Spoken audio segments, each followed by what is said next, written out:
शब्दार्थ मनसोक्त, मनापासून भरपूर, प्रत्यक्षात समोरासमोर, उंदडणे, बागडणे, निदान, कमीत कमी, न्याहाळणे, निरीक्षण करणे, तवे, समूह, विविध, वेगवेगळे, पशु, जनावरे, प्राणी, नजराणा, मौल्यवान भेट, सातत्याने, सतत, नेहमी, विजेता, विजय मिळवणारा, सबब, तक्रार करायची बाब, निमित्त, कारण, खास, विशिष्ट, एकमेव, सहस्रक, हजार वर्षे, व्यक्तिगत, स्वतःच्या, संपर्क, जोडले जाणे.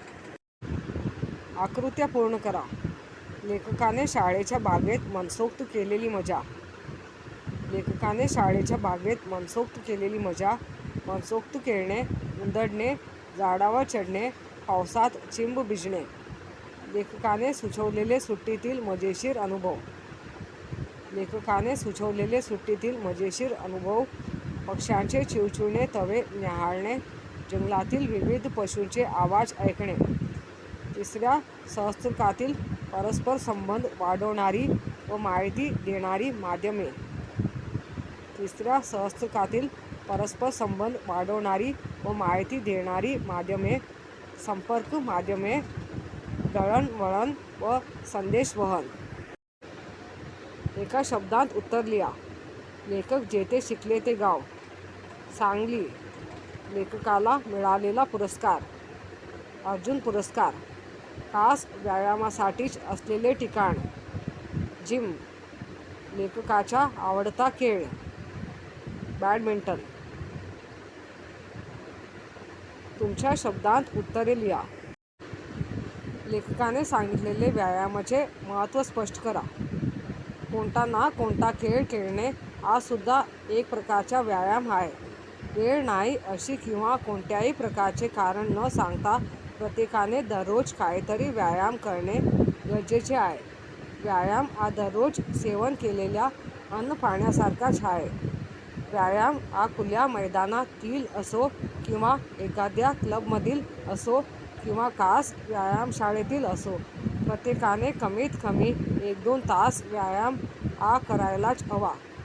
व्यायामाने मन व शरीर तंदुरुस्त राहते व जीवन आरोग्यदायी ठरते.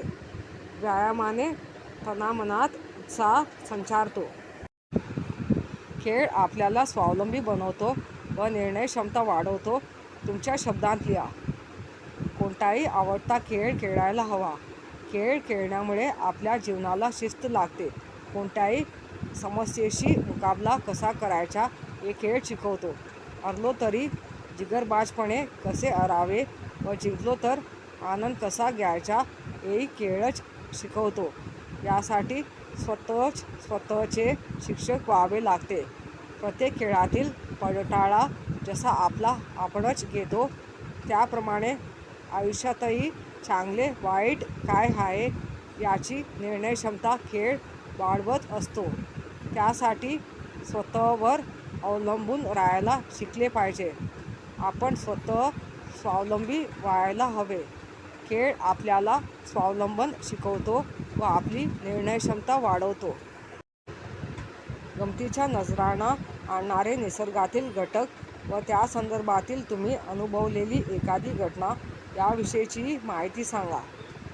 दरवर्षी गणपतीसाठी गावी जाण्याची आपली परंपरा आहे.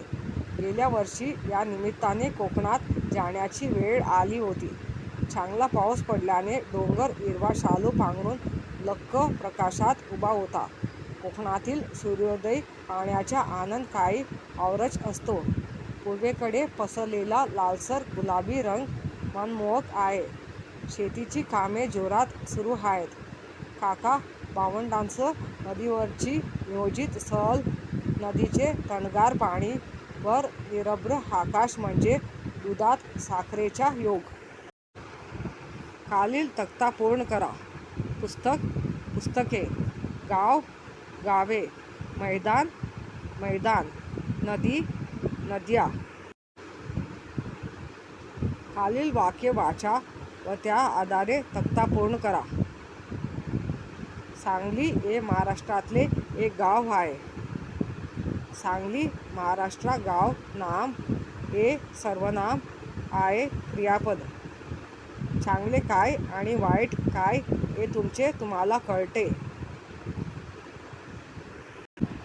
काय तुम्हाला सर्वनाम, चांगले वाईट विशेषण, कळते क्रियापद. खालील मुद्द्यांच्या आधारे माझा आवडता खेळ या विषयावर 8 ते 10 ओळी निबंध लिहा. माझा आवडता खेळ. तो कसा खेळतात?